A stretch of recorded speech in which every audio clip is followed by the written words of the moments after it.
ang ating po bang pagpalakpak. Talata 8, talatang 22, pakibasa po. Alam natin sa lahat ng bagay ay gumagawa ang Diyos para sa mabuti, kasama ang mga nagmamahal sa Kanya, silang mga tinawag ayon sa Kanyang layunin. Okay. For we know that the whole creation groans and labor with birth pangs together until now. Mga kapatid, so dito po makikita po natin, sinasabi po ng talata, nalalaman po natin. So ito po mga bagyong ito, alam naman po talaga natin na ito po ay nangyayari. Bago pa man tayo ipinanganak, nangyayari na po yan. Amen. Subalit mga kapatid, alam ko na meron pong mensahe ang ating Panginoon para sa ating pong lahat. Kaya, samahan niyo po ako. Tayo po muna yung manalangin mga kapatid. Praise God. Panginoong Yesus, muli po, kami po ay nagkatipon sa pangalan mo upang gunitain, Panginoon, ang araw na kung saan ikaw, Panginoon, ay bumangon mula doon sa libingan, araw ng linggo. Kaya kami nagkakatipon, Panginoon, upang ipagdiwang ang tagumpay mo, Diyos. At ganoon din po, Panginoon, sa araw na ito, amin din po iyong ipinagdiriwang ang katagumpayan, Panginoon, ng iyong mga anak, na kami sa kabila ng sama ng panahon ay narito upang ikaw ay pasalamatan, papurihan, at praise God. Hallelujah. So lahat po tayo ay naghahanda. Amen? Kaya nga lang, ang iba, pinaghandaan ang kanilang makakain ngayon darating na bagyo. Kahapon po, habang kami pauwi ni Kuya Pao, pagdaan po namin sa may ano ba yung Watermark, punong-puno po ang garahe. Sabi ko, hala, bakit? Nagpapanik-panik yun sila. Punta po kami ngayon sa Pure Gold, ganun din po, ang daming tao. Ang mga tao naghahanda. Pero ang pinaghahandaan po nila ay ang kanilang physical na kabuhayan. Amen? Sabi ko nga po, kung napanood ninyo yung pong baha doon po sa Cebu, mga kapatid, kahit anong paghahanda, mapapaliwala lahat. Amen? Naghanda ka ng makakain mo, babahain lang, mapuputi ka, hindi mo na mapapakinabangan. Amen? Pero ang tunay na dapat po nating paghandaan ay ang ating pong kaluluwa. Amen? Ang mga anak po ng Diyos, hindi po tayo natatakot sa kahirapan. Amen?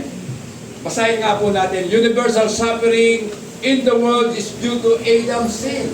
Alam na alam naman po natin na meron po talagang kahirapang mararanasan ang sangkatauhan. Dahil nga po sa kasalanan ni Adan at ni Eva, mga kapatid. Bakit sinabi kong si Adan ang una na nagkasala?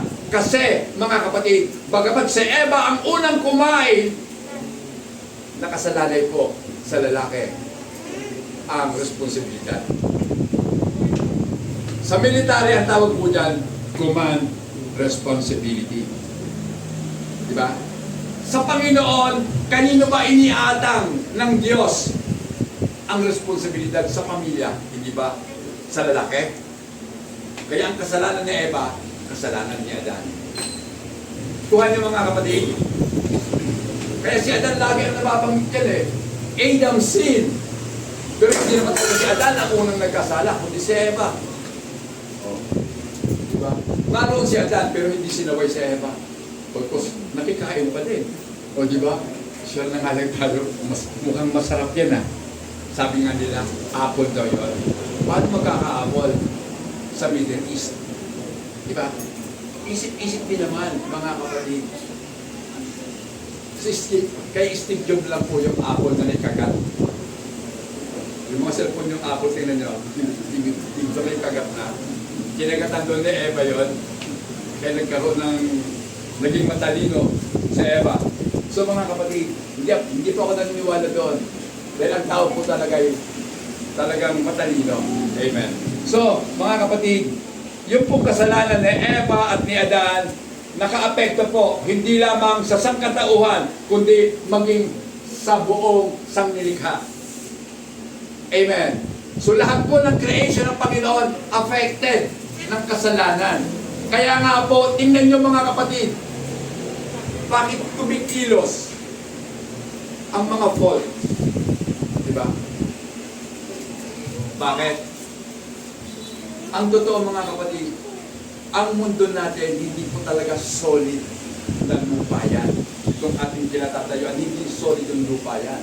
May mga crack po yan sa pagitan. Kasi may mga tinatawag na plates mga kapatid. Diba? So pag kumilos po yun mga kapatid, minsan kumikilos po yun dahil nga po ang mundo natin sa pinakagitna nito may apoy. Diba? Kaya nga po sa mga bulkan. Ang bulkan, yan po yung singawan ng mundo. Ang daming bulkan mga kapatid. Then, pag ang mga bulkan yan, kumilos na, mauuga. Yan, nagkakaroon po ng tremor sa loob o sa ilalim ng lupa. At ang tawag po ng lindol na yan ay ano? Volcanic. Pero meron po isang mas malakas na uri ng lindol. Yun po yung tectonic na uri ng pagkilos. Amen. Yan po talaga ang pinakamalakas. Kaya mga kapatid, maghanda tayo. Get ready. Amen. Ang pinaghahandaan natin, hindi yung big one, mga kapatid. Dahil kalukuhan po yung ginagawa ng gobyerno natin. Bakit ko nasabi kalukuhan? Big one pala eh. Sa palagay nyo, meron pa bang mga escape route dito? Kung ang mga tulay nagbagsakan na, kung ang mga ospital napatag na, saan pupunta ang mga tao? Big one nga eh. Mga lindol na hindi pa nararanasan ng tao. Maganda pakinggan, meron paghahanda. Pero alam niyo ba yung mga paghahanda yung baliwala lang? Dahil ang totoo, walang magagawa ang tao kapag Diyos ang kumilos. Amen. Di ba tandaan nyo ang Cebu? Noong mga nakaraang linggo, ano ba ang sa kanila? Yan. May mga lindol. Sunod-sunod po yun. Halos araw-araw may lindol. Sa iba't ibang parte ng Pilipinas, may lindol. Nagtataka nga ako para baga iginuhit mula Mindanao hanggang Visaya, Luzon. May lindol. May pattern po yun eh, mga kapatid. Then, pagkatapos ng lindol, nagpahinga lang ng mga ito na naman, bagyo. Sunod-sunod yan, mga kapatid. At habang binabayo ng bagyo, yung pong mga bulkan, nag-aalunod doon eh. Diba? Kita nyo yan? So, anong klaseng paghahanda ang dapat gawin ng tao? Diba? Kaya mapalad po kayo. Dahil minabuti nyo na makinig ng salita ng Diyos. Sapagkat dito po, ang inihanda ng ating Panginoon ay ang ating pong mga kaluluwa. Amen? Dumating man po ang baha na hindi natin masabi kung gaano kataas. Kasi sa Cebu, hindi naman nila expected na babahan ng gano'n. Tama? Diba? At kaya ngayon mga kapatid, yung mga garahe po, yung mga parking space na matataas, puno na. SM, ang mga garahe, ang mga kanila pong parking space sa taas na, puno na po yun. Nagpapareserve. Meron ng mga umuupo pa. Kita niya, pinaghahanda yung kotse nila na hindi mababad. Kahit sila mamatay laban, basta yung kotse ko, okay lang. Mga kapatid, ganun po ang kalokohan ng tao. Kaya nga po, sa pagsabit po ng mga kalamidad na yan, wala pong pinag-iba sa isang babae, mga anak. Hindi po ba?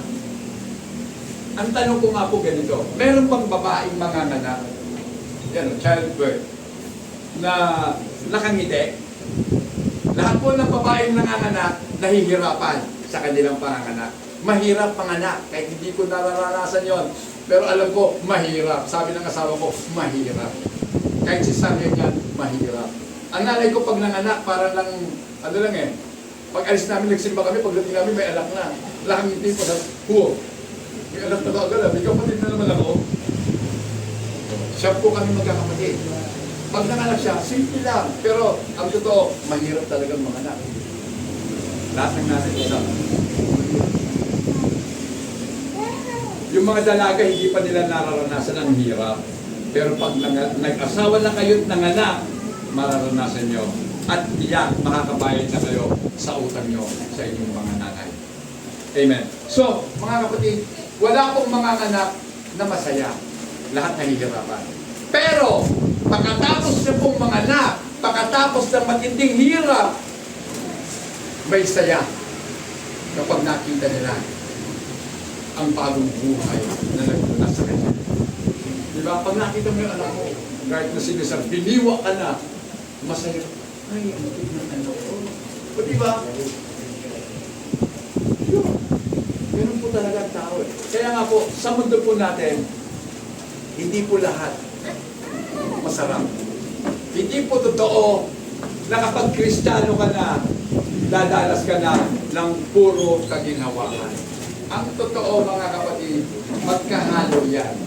Mixture of pain, anticipation, and hope that comes together with waiting for a future new beginning. Alam po natin lahat. Lahat po tayo umaasa na sa kabila ng ating nararanasang kahirapan sa buhay, mayroon pong future new beginning. Amen. Itong mundong ating ginagalawan ngayon, sa palagay nyo, maganda. Kung pangit, bakit ayaw yung iwanan? Di ba? Sabi ko nga eh, nakakakita po ako. Isang mga post sa Facebook, mamamatay na lang, sabi ng mga kaanak, lumabang ka, mahal ka namin, sa loob, sinungaling. Nung malakas pa ang magulang nyo, hindi nyo sinabi yan. Ngayon hindi na makakain, pinipilit nyong kumain. Diba? Ipaghahanda kita tay, birthday mo naman, pero yung tatay, naka-dextrose na. Okay, naka-AGT na, hindi na makalunok ng pagkain. Diba? Pag kumain siya sa ilong na dumadaan. Gusto mo ba yun? Mga kapatid. Pero yan po ang mga nangyayari ngayon. Kaya nga po, mahirap. Magkahalong sakit. At pag sinabi pong anticipation, nag-aalala tayo. O ina-anticipate na natin, inaalala na natin yung mga magaganda pwedeng mangyari at yung mga pangit na pwede rin namang mangyari. Mga kapatid, ina-anticipate natin. So ang isang totoong Kristiyano, ang isip po niya, hindi puro sarap. Amen. Hindi puro ginhawa dahil hindi pinangako ni Jesus ang kaginawahan sa buhay na ito. Ang ipinangako ng Panginoon, lalabas kayo sa mundong ito ng mga luhaan. Amen? Luhaan. Ibig sabihin, nahihirapan. Amen. May mga pag-uusig na mararanasan. Amen. Alam niyo po ba sa Nigeria? Alam niyo ba kung nasa Nigeria? Sa Africa. Amen. Doon po ang mga Kristiyano, persecute, pinapatay sila. Amen. Sa Pilipinas, wala pa akong nabalitaan na Kristiyano pinapatay. Na Kristiyano sinusunog ang mga simbahan nila. Walang ganito sa ating Pilipinas. Tama? Kaya ang mga Pilipino, wala. Hindi mo masabing totoong Kristiyano. Kasi walang pag-uusig. Dahil ang totoong Kristiyano na tinutukoy ng Biblia, mga tao nakakaranas ng pag-uusig dahil kay Kristo.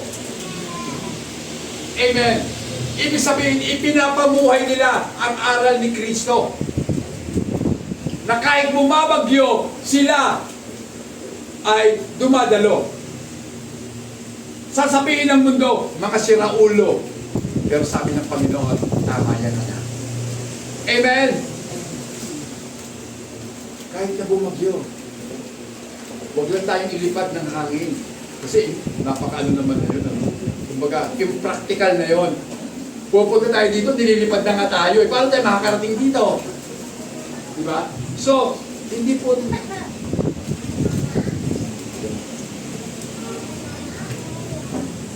Ayan. So, walang oras na. Okay. So, mga kapatid, saan ba ako?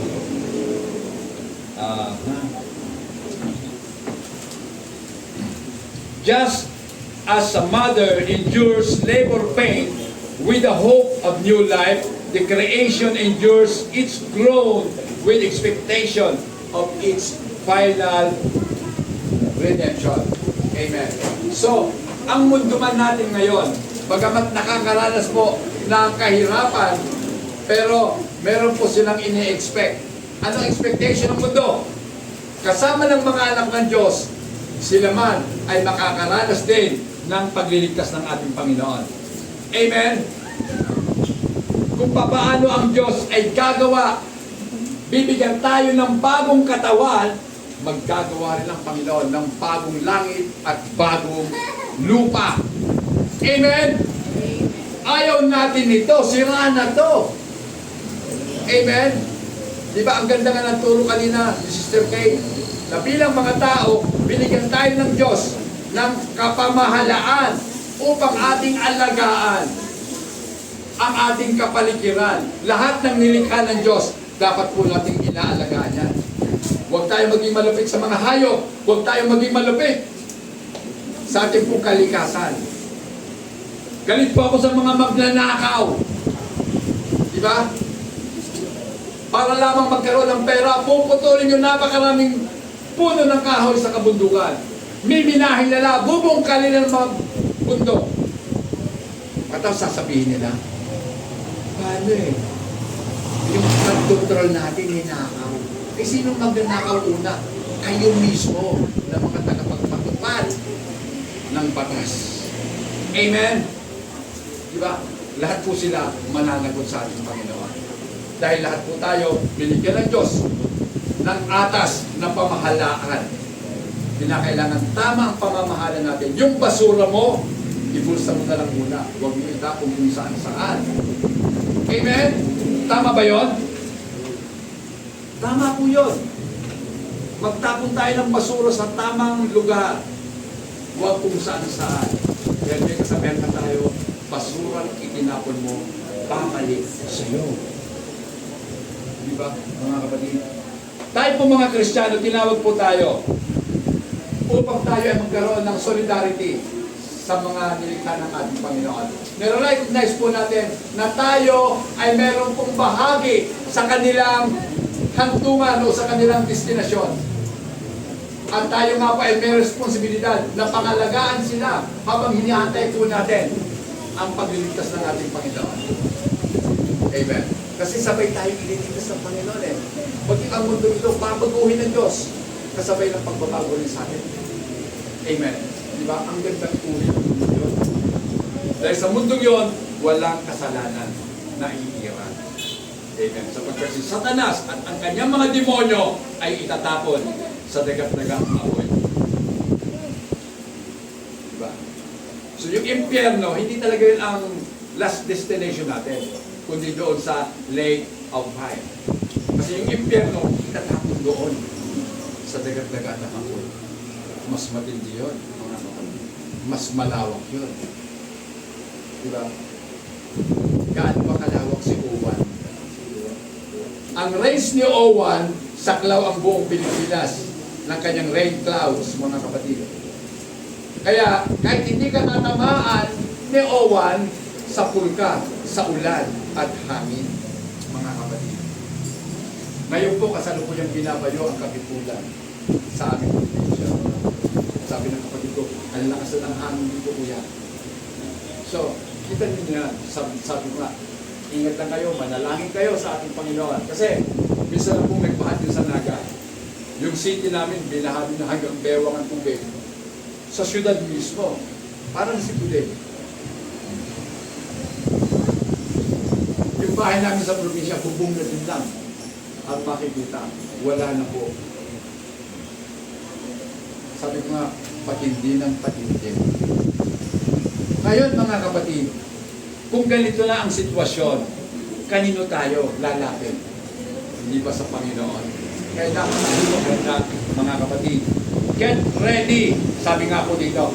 Para tayo maghanda. Next na tayo po. Okay, magdalitan mo na pala tayo. Suffering offers a hopeful perspective, and groaning is not the end of the story, but is part of the process toward future glory. So mga kapatid, kitang-kita po natin, lang kahirapan ay nag-o-offer po sa tao ng ano? Ng pag-asa. Amen? Diba? So di ba pag hirap na hirap ka na, umaasa ka talaga na, dapit din ang araw, makakaahon din ako. Diba? Walang naghihirap na hindi po umasa na isang araw aahon siya sa kanyang kinasasalita. At sa kanyang paghihirap, nandoon po yung groan. Sa Tagalog, ano ba yung groaning? Dumadaing. Di ba? Pag dumadaing, hindi po salitang nauunawaan ang lumalabas sa bibig mo, kundi yung hinagpis ng kalooban mo. Amen. Groaning. Pasalamat po tayo dahil hindi lang tayo ang nag-grow. Hindi lang tayo ang dumadaing, mga kapatid. Sapagkat ang banal na espiritu man ay dumadaing din para sa atin. Amen. Palakpakan po natin ang ating Panginoon. Okay. So, next, this reminds believer that they are not alone in their struggles, as the Holy Spirit is also groaning and interceding on their behalf. So ang Holy Spirit po, nag-i-intercede. Ibig sabihin ng nag-i-intercede, siya po ay namamagitan sa atin, sa pamamagitan ng mga daing na hindi po natin maisalarawan sa pamamagitan ng salita. Sino ba dito minsan pag nagpe-pray tayo? Wala na po, hindi na understandable yung salitang lumalabas sa bibig natin. Kundi, dumadaing ka na lang. Para bagang hirap na hirap ka. Yung espiritu mo ang nananalasan. Sa Diyos, na espiritu din. Kaya silang dalawa nagkakaintindihan. Bagamat ang isipan natin hindi maunawaan, pero ang espiritu natin at ang espiritu lamang ng Diyos ang siyang nagkakaunawaan. Amen? Tandaan po natin, ang Diyos po natin ay espiritu. At yamang tayo ay nilikha ayon sa kanyang larawan, tayo po ay may espiritu din. Amen? Tama ba? Iba ang espiritu, iba ang kaluluwa. At meron tayong katawan. Ito yon. Pero hindi tayo Trinity. Amen?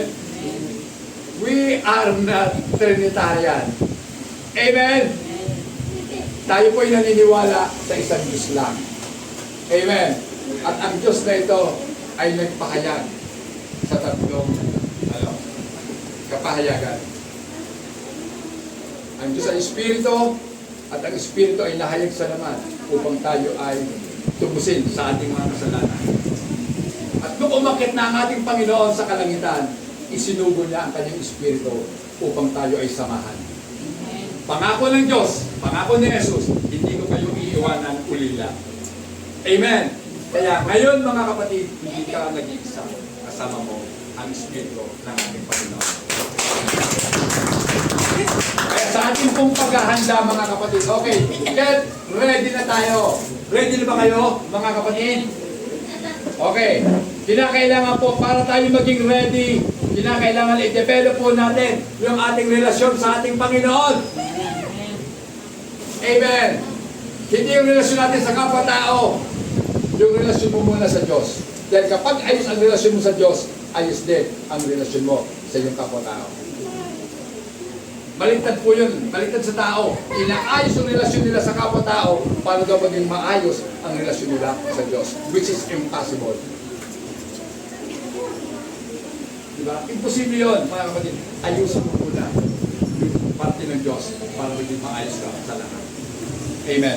Focus on a deep daily walk with Jesus. Mag-focus po tayo sa ating pong pang-araw-araw na pamumuhay na kasama si Kristo. Daily walk. Pag sinabing daily walk, araw-araw na pamumuhay. Kasi imposible mamuhay ka na hindi ka maglalakad. Amen? Kaya nga po, daily walk, lahat ng buhay naglalakad.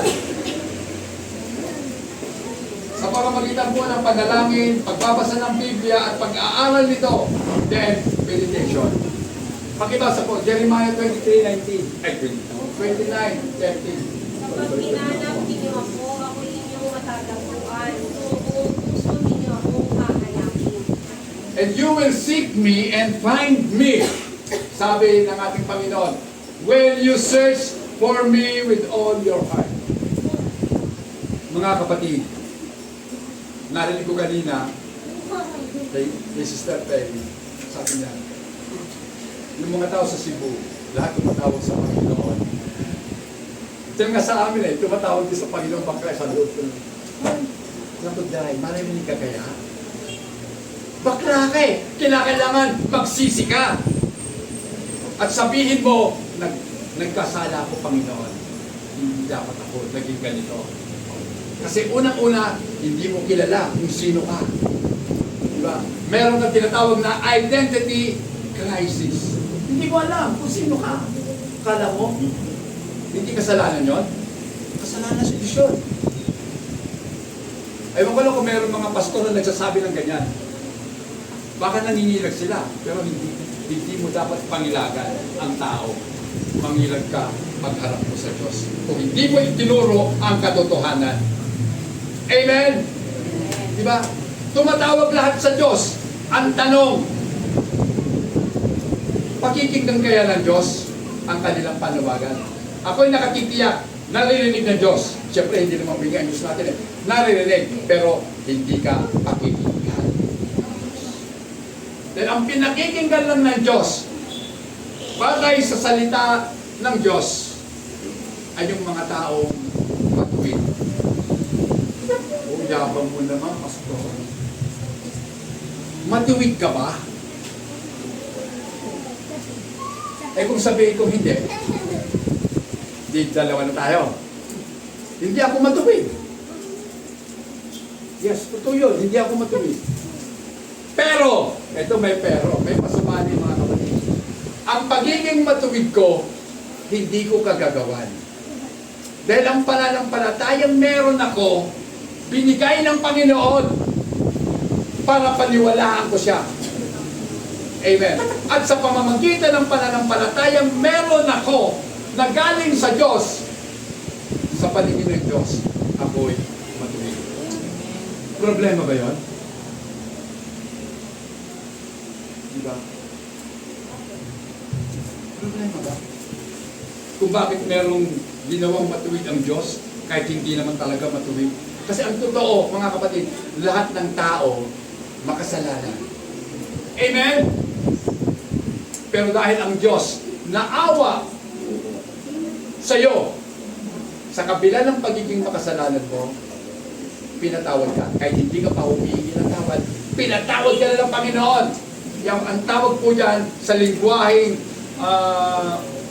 spiritual ay sanctification o justification. Tayo po ay pinawalang sala na ng Panginoon. Kahit hindi ka pa humihingi ng tawad, pinawalang sala na. Kasi ikaw ay sumampalataya sa Kanya. Amen? So yung pananampalataya, yun ang dapat iniingatan natin. Yun ang dapat inihahanda natin. Na kahit na anong mangyari, hindi dapat magbago ang ating pinaniniwalaan. Ang Diyos ay mabuti. Amen? At safe out. Amen? God is good and faithful. Faithful siya. Amen. Eh, paano kung tumalikod ka? Faithful pa rin ang Panginoon. Amen. Hindi niya kinakailangang baliin ang kanyang pagiging Diyos. Dahil lamang sa iyong hindi pagiging naman. Dahil kung anak ka ng Diyos, babalik at babalik ka sa ating Panginoon. Amen. Palakpakan po natin ang ating Panginoon. Get ready. So, yan po yung ibig kong sabihin na meron kang malalim na kaugnayan sa Diyos. Ganun pa man mga kapatid, pakibasa natin. Matthew 6:33. Matthew 6:33. Ngunit higit sa lahat ay bigyang halaga ninyo ang kaharian ng Diyos at ang pamumuhay na ayon sa kanyang kalooban. At ibibigay niya sa inyo ang lahat ng mga bagay na ito. Unahin niyo muna ang kaharian ng Diyos. Amen! Yun yung pinakamaganda eh. At yun ang nakita kong pinakamaganda ninyong nagawa sa araw na ito. Sa kabila ng bagyo, na meron na tayong signal number 3 dito sa Cavite, pero inunan nyo pa rin ang ating Panginoon. Amen! Ito ngayon, kung pag-uwi natin, sakutin tayo ng napakalakas na hangin at ilipan at mawala na sa mundo nito. Inunan natin ang Panginoon. At ang sabi ng Panginoon, and all these things shall be added unto you. Ano yung mga all things na yun? Yung mga pangako ng Diyos sa kanyang mga anak, idadagdag na. Mangyayari na ang ating at ina-anticipate na buhay na walang hanggan. Amen? Yun po, mamamatay ka. Eh kung hindi ka pa pupuli ng Panginoon, kahit na dumang pa yung bagyo, iiwasan ka ng bagyo. Amen? Pag hindi mo pa oras, iiwasan ka ng bagyo.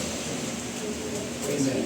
Pero pag oras mo na, kahit saan ka pumunta, pagtay na.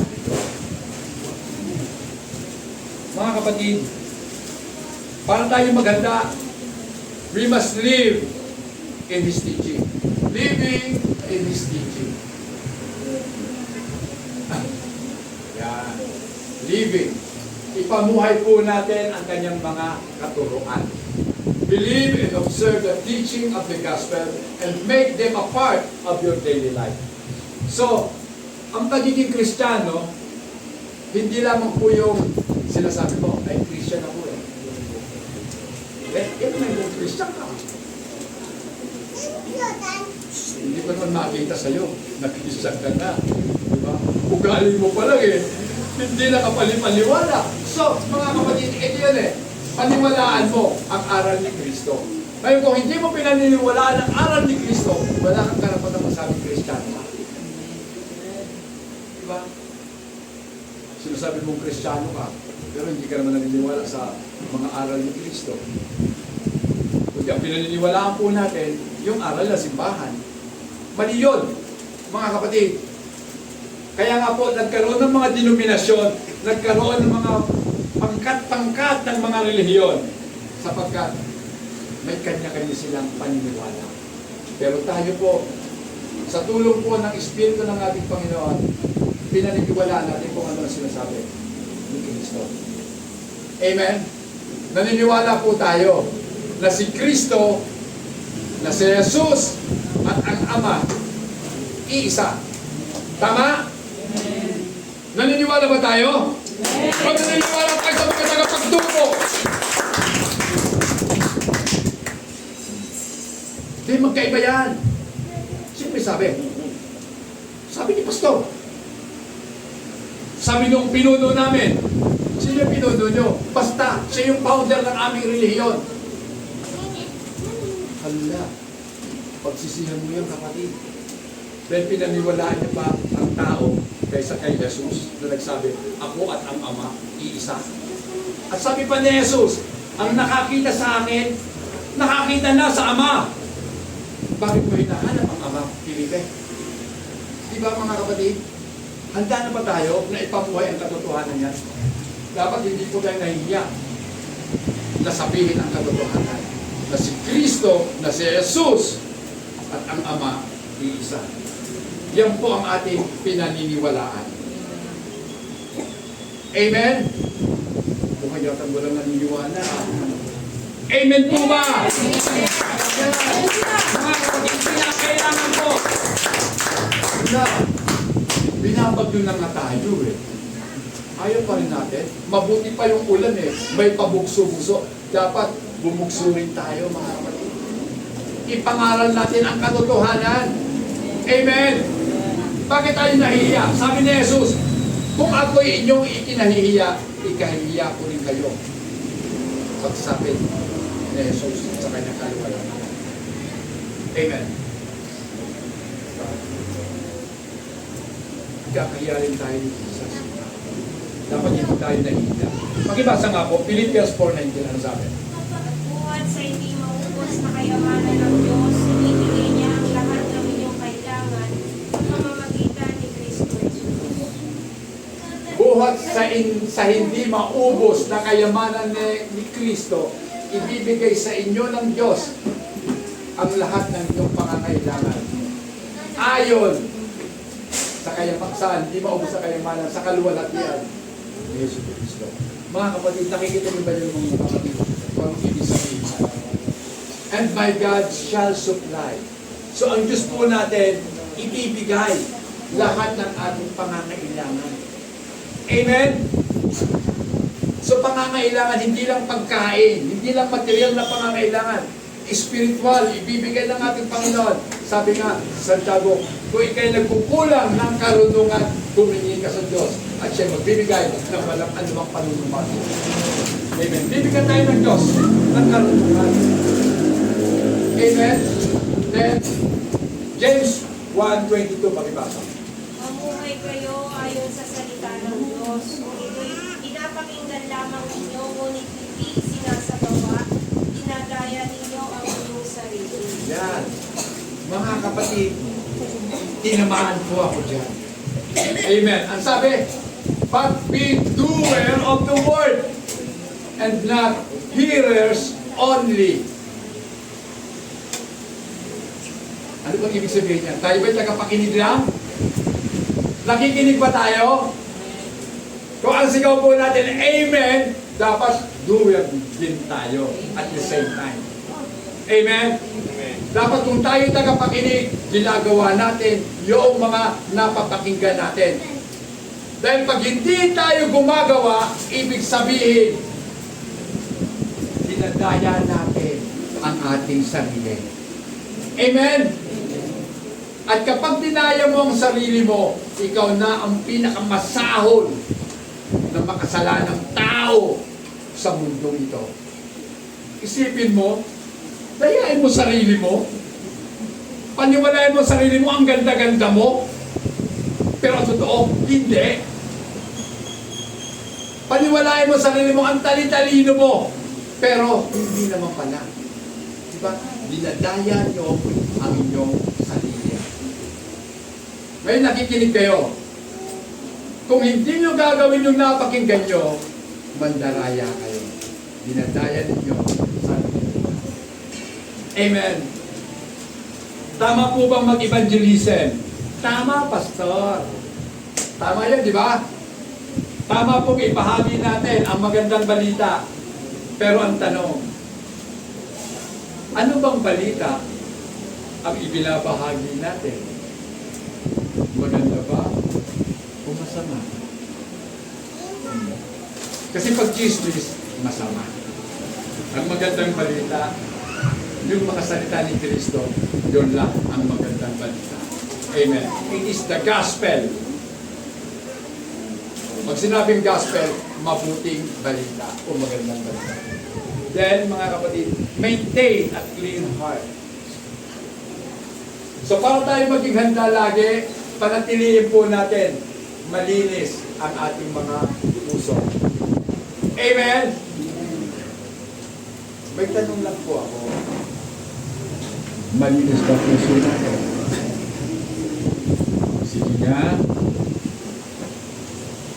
Kung tayo kaya ay padadaanin ng ating Panginoon sa isang napakalaking X-ray machine na ang makikita, yung laman ng puso natin, kahit spiritual yun, kita niya pa rin. Ano kayong makikita ng Panginoon? Pwede kang nandito pero wala dito yung isip mo. Di ba? Pastor, nagbabahala yata eh. Uulan na yata, Pastor. Wait, dalian mo na. O di ba? So, ano to? Nasa puso mo yung pagkain na naiwan mo sa bahay. Alam niyo mga kapatid, sino ba dito sa atin ang nakakakain ka ng maayos? Sa totoo mga kapatid, sabi ko nga po sa asawa ko, doon kami ng dalawa kumakain. Naiiyak na ako, sabi ko, alam mo ba ako, malungkot ako kasi ako'y nakakakain eh. Pero yung mga tao kayo sa Cebu, sa Negros, lahat na dinaanan ng bagyo, nakakakain kaya sila. Pero ang totoo, ang daming pastor, nakakakain pa ng masasarap na pagkain. Hindi sila nabibilaukan.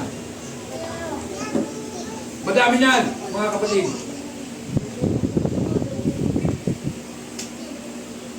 Pero hindi naman lahat. Meron din ko konti na ang iniisip, kawawa ng mga tao. Sabi ko nga, Panginoon, kung ako'y pagyayamanin mo, hindi ako magiging mayaman talaga. Dahil lahat ng yaman na ibigay mo, ipapamigay ko din. Kasi minsan lang mabuhay ang tao. Tandaan niyo mga kapatid, minsan lang tayong mabuhay. Aanin mo ang kayamanan. Kung sa isang iglap, maglalaho lang. Di ba? Mga kapatid, nag-ipon ka ng maraming pera sa bahay mo. Tinago mo. Bumaha. Bahala yun ha. Inanod yung pera. Nakita mo, uy, mga tag-1,000 ko plastic. O, yun na. Wala na. O. Wala na po. Yung mga barya mo, inanod na. Nasa ilalim na ng kalupaan. Wala na. Kaya ang hirap pong makarecover ng mga tao niyan eh. Pero kung ikaw'y namumuhay ng simple lang, kahit anong dilogyo pa nagdaan, praise God pa rin. Amen! Dahil sinanay tayo ng Diyos sa kahirapan, kaya natin pagtagumpayan anumang kahirapan daanan natin. Amen! Mga kapatid, mahirap po kasing mangalo. Kasi, alam niyo, sa totoo lang, kinakailangan yung ipinapangaral mo, gagawin mo din. Diba? Sabi ko nga, kung tayo po nakakakain pa ng maayos, maaaring may problema tayo sa spirito natin. Dapat nakikita natin, kawawa mga tao. So, imbis na kakainin ko, pinipili ko lang, samahan ko sila. Kahit nandito ako sa Cavite, kasama ko sila, kakain ako lang, pagkain lang. Diba? Hindi. Kahit sa ganitong paraan, makaramay nila tayo. At hindi lang yan mga kapatid, alam ko, lahat tayo nananalangin para sa kanila. Yon ang pinaka malaking kontribusyon po natin para sa kanilang mga pangangailangan. Gobyerno, pwede kang bigyan hanggang sa isang linggong pangangailangan mo. Pagkatapos ng isang linggo, wala na sila maibigay. Dahil ubos na ang pera. Pero yung panalangin mo, sabi nga, ang Panginoon, hindi nababawasan ang kanyang kayamanan sa kalangitan. Amen? Lagi pong bago pag nagbigay ang Diyos. Amen? So, ipag-pray na lang po natin, maging ang bagyo itong darating na kululo ko bilang Panginoon. Pagtama sa Sierra Madre, bumina na siya. Amen. Huwag lang kakalbuhin ng mga galit na politiko at negosyante ang Sierra Madre Mountain. Amen. Alam niyo ba yun, Sierra Madre? Mula doon sa Quezon, sa Aurora, hanggang Cagayan. Pinarangan niya ng Diyos ng kabundukan. Hindi naman ang Panginoon ang galing. Pero yung mga ganin, tulad yung mga kahoy, Isabela, Calbunan. Kasi ang Isabela, pagkakalapit lang yan, nasa tabing Pacific Ocean yan. So, pinuputo nila ng mga puno, nagtupoy ko ang kanyang mga nara sa bandang Isabela. Bakit alam mo, Pastor? Dati kasi may kaibigan ako, illegal logger. Doon kumuha ng mga troso sa Isabela. May mga connection sa militar. at pulis. Hindi sila. Pero haharap natin sa Diyos. Kaya nga mga kapatid, kinakailangan talaga ma-maintain po natin yung malinis na puso natin. Malinis ang puso. Walang anumang pag-iibot sa ating kapwa. Amen. Pakibasa po. Psalms 51 verse 10. Isang pusong kapal sa aking likhain, bigyan mo, O Diyos, ng bagong damdamin. Create in me a clean heart, O God, and renew a steadfast spirit within me. So likhaan mo ako, Panginoon, ng bagong diwa sa loob ko. Amen. Kasi yung isip natin, masama. Kaya kinakailangan lilikha ka ng Diyos ng bagong diwa. At kapag bago na yung diwa natin, siyempre, nagmumula sa isang malinis na puso. Amen. Kasi ang puso po ang pinakasentro ng ating pagkatao. Then, pakibasa po, mga kapatid.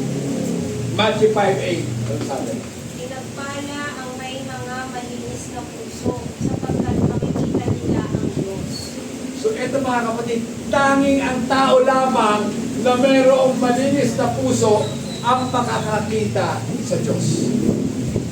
Ibig sabihin pala, makikita ang Diyos. Amen! Sino may malinis na puso? Wala. Lahat tayo marumi ang puso. Bakit naging malinis? Dahil kay Jesus. Amen! Dahil tayo po ay may pananampalataya at pagtitiwala sa ating Panginoong Jesus. Kaya tayo ngayon ay nagtataglay na ng isang pusong malinis. Kaya nakilala natin na si Jesus at ang Ama ay isa. Hirap yan, ano? Hirap intindihin nila. Pero sa atin, ang dali lang.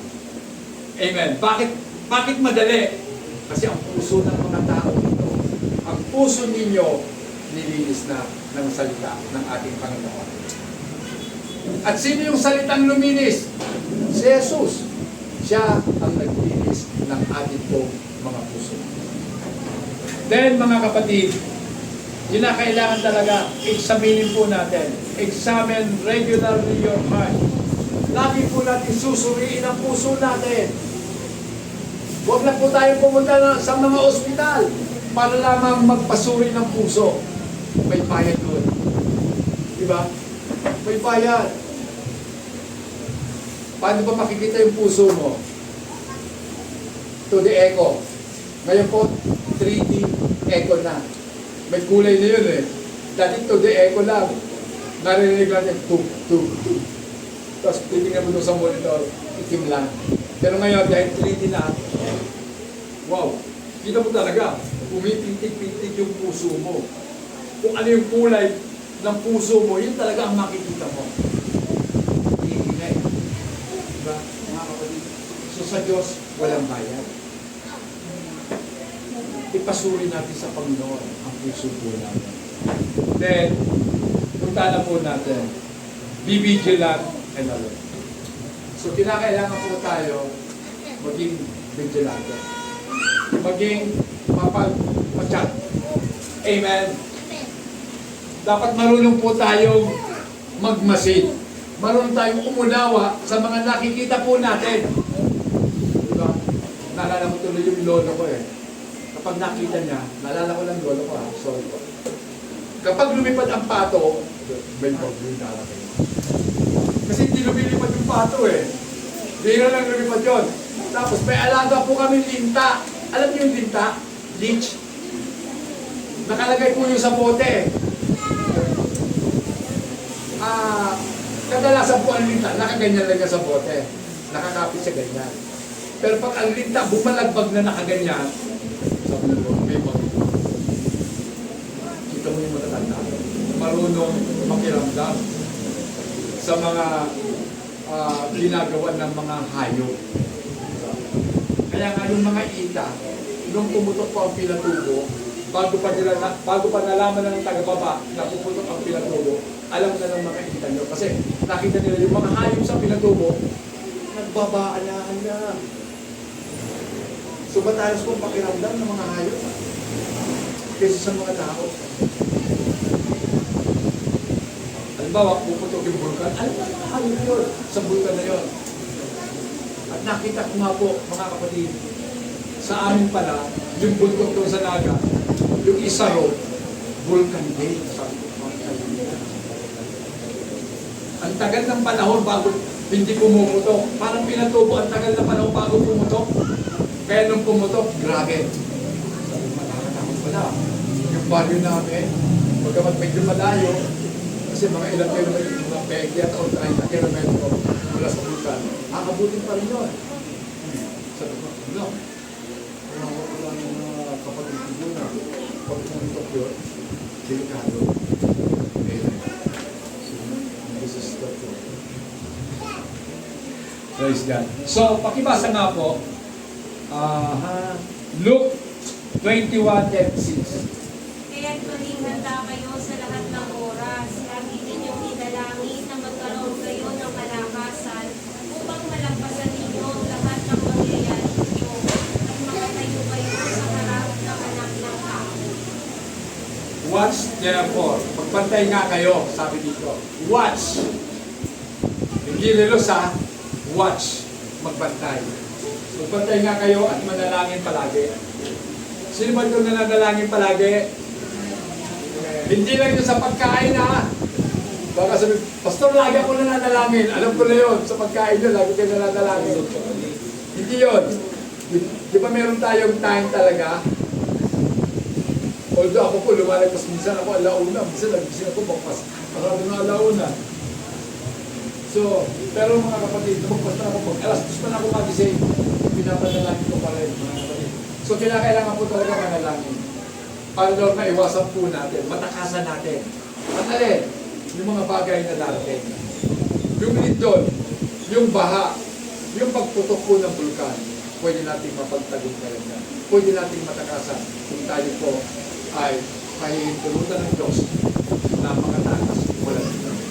Kung hindi man, Panginoon, pupuli pa rin na maging sa ating kamatayan. Amen!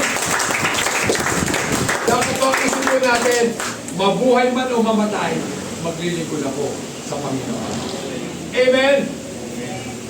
Kaya ka lang pa naglilingkod dahil pinagpapala ka. Paano kung di ka na pagpalain? Hindi ka na maglilingkod? Paano kung magkasakit ka na? Paano kung nakaratay ka na lang? Hindi ka na talaga makakilos. Ang hirap mo pala nang hindi nakakagalawan, no? Gusto mo nang isip mong gumalaw, hindi ka makagalaw. Kaya kung wala na intindihan mga kapatid, yung kalagayan ng isang na-stroke. Di ba sabi natin, uy kapatid, galaw mo yung kamay mo. Hindi man talaga pastor, hindi mo talaga may galaw. Naranasan ko po yan. Nung ako'y ma-anesthesia, sabi na nito, ikilos mo nga yung paa mo. Yung isip ko talaga, nakapokus na ako, paa ko, kilos ko. Oh, wala. Wala talagang pag-kilos, kahit daliri ko, hindi ko magalaw. So, paano na kung gano'n ang sitwasyon natin? Nakahiga ka na lang. Gusto mo pa bang mabuhay? Yung mga kaanak mo, laban lang tayo, laban. Sarap matukan, ano? Laban. Hirap na hirap na nga ako, lalaban pa. Di ba dapat sumubo ka na lang? Amen? Walang lalaban sa Diyos na mananalo. Lahat ng lumaban sa Diyos, talo. Amen?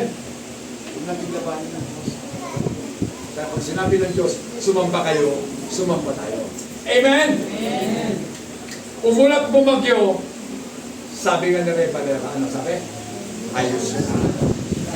Ayos lang yun. Di ba? Umulat bumagyo, ayos lang. Yan ay kalikasan. O, di ba? Na dapat natin tanggapin. Dahil Diyos ang gumawa. At dahil gawa rin ng Diyos, makipag-isa na lang tayo. Diba? Kung mabasa, di maligo, tama? O. Kung bumaha, lumangoy, yung marunong. Yung hindi, lunod kami. Amen. Nakapit na lang siguro kami sa mga plastic na upuan na yan. Sigurado gusto naman yan. Okay mga kapatid. Mark 13:35. Gayon din naman, magbantay kayong lagi, dahil hindi niyo alam kung kailan darating ang Panginoon ng sambahayan. Ito'y maaaring sa takip siling, sa ating gabi, sa madaling araw, o kaya'y sa umaga. So, hindi na natin alam kung kailan darating ang Panginoon. Amen. Kaya, kung hindi natin alam, dapat lagi tayong handa. Amen. Ang mga tao ba ngayon naghahanda talaga o hindi? Umaattend ka lang ba talaga para makita lang na umattend? Para isulat ni Sister Jenny, oy, present si kapatid. Present. Pagtanong ko kasi, Sister Jenny, ilan pa? Pastor, naka-50 tayo, 50 attendee. Wow, praise God, 50. Ngayon, alam ko, hindi tayo ako siyata ng 40. Meron. Praise God! Sa kabila ng matinding sama ng panahon, signal number 3, 40 pa rin tayo, guys. Amen!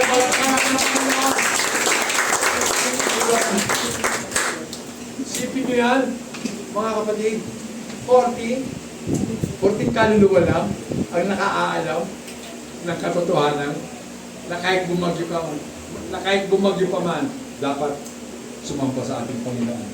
Mga kapatid, magandaan po natin dahil hindi natin alam kung kailan darating ang ating Panginoon. At kung hindi man siya dumating, at tayo ang siyang dumating sa katapusan ng buhay natin, handa ba tayo? Diba? Handa ba tayo na mamaalam sa mundong ito at sabihin natin sa Panginoon, Lord, handa na po akong makita ka ng mukhaan.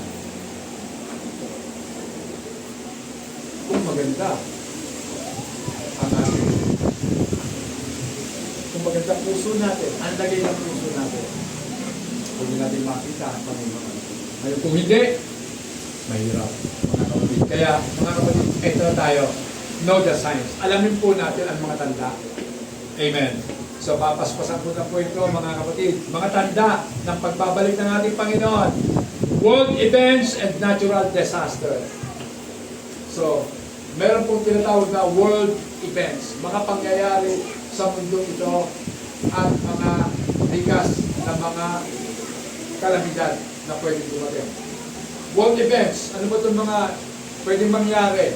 Gera at mga alingaungan ng limanan. So, pasa natin yan sa Matthew chapter 24 verse 6. Ano sabi? Pakibasa po. Makakarinig kayo ng mga labanan at makakabalita ng mga digmaan sa iba't ibang dako.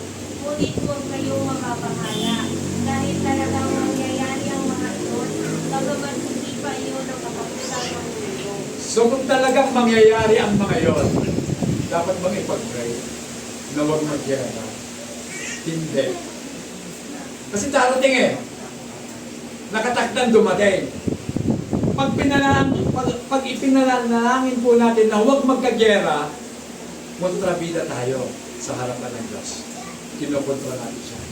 Ang prayer po natin, Panginoon, magkagera man o hindi, ikaw pa rin ang Diyos sa buhay ko. Amen? So, eto, hindi lang gera, ito pa, typhoon, earthquakes, and volcanic eruption. Yan. Magkakaroon daw ng mga bagyo, paglindol, at pagsabog ng mga bulkan. Pakibasa po. Nahum 1:3. Si Yahweh ay hindi madaling magalit, subalit dakila ang kanyang kapangyarihan at tiyak na mananagot ang sinumang sa kanya'y kumamalaban. Bagyo at ipo-ipo ang kanyang dinaraanan. Ang mga ulap ay kagaya lamang ng alikabok sa kanyang mga paa. Ipo-ipo at bagyo. Yan. Ang tugon ng ating Panginoon doon sa mga tao na mga masama. At kailanman hindi po sila papawalang sala ng Panginoon. And will not all acquit the wicked. So, i-acquit ba ng Panginoon yung mga masama? Hindi. The Lord has His way in the whirlwind and in the storm, and the clouds are the dust. Amen. So, pakibasa pa rin po, Revelations chapter 6 verse 12. Nangalisin ang portero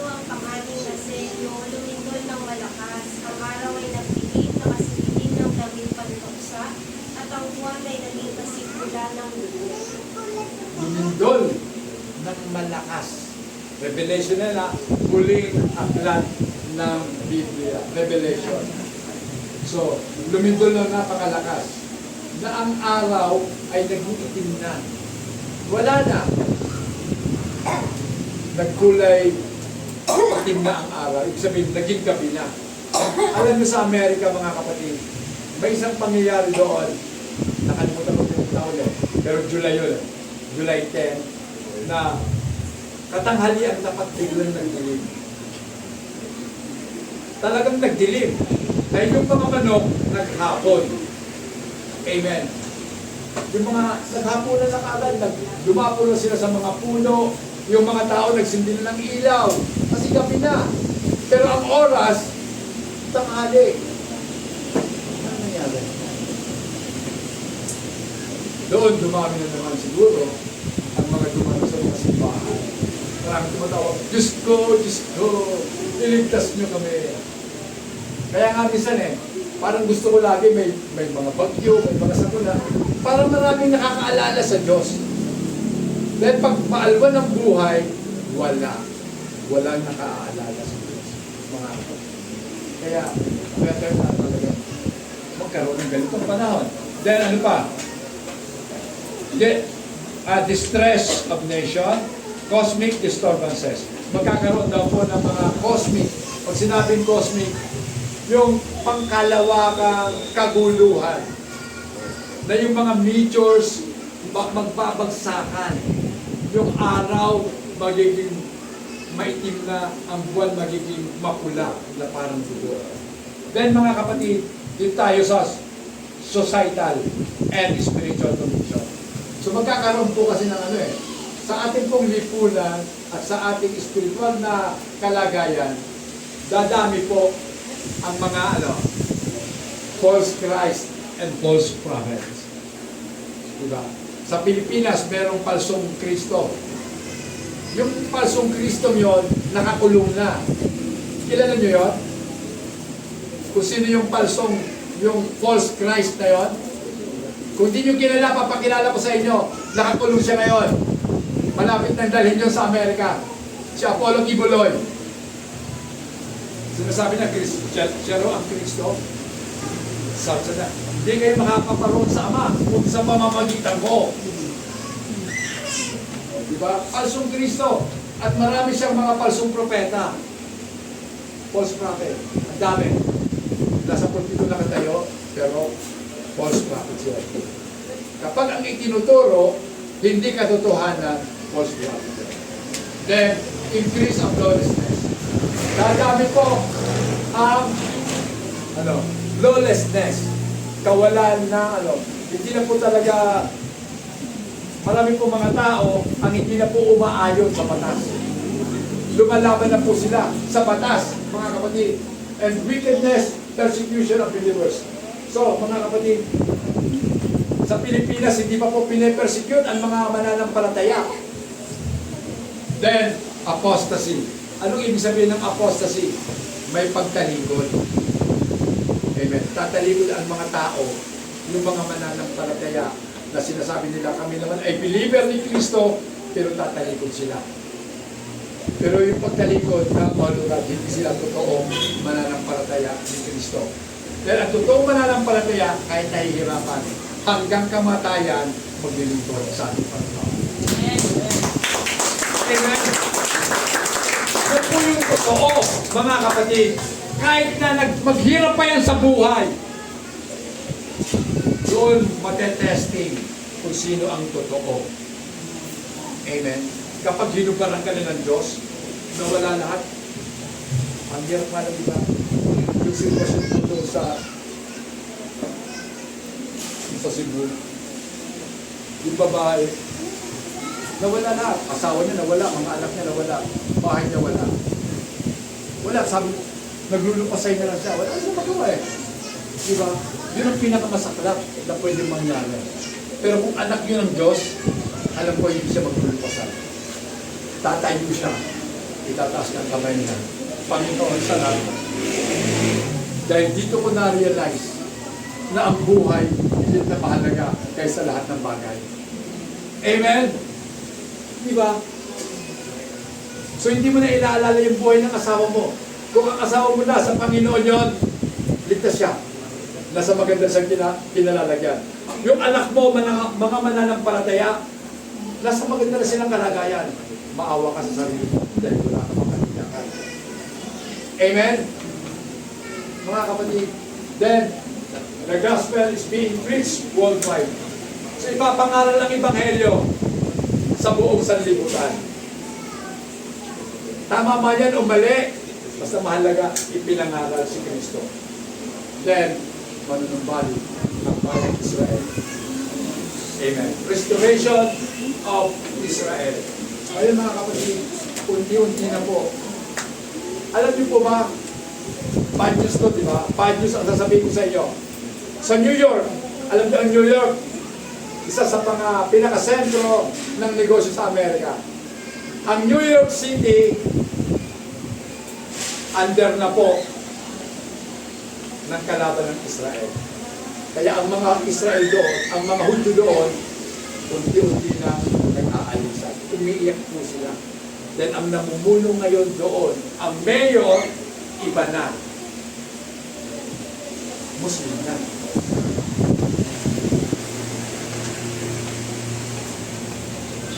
Kung po mangyari sa Pilipinas yan, kapag yan nangyari, lahat ng Kristiyano matay.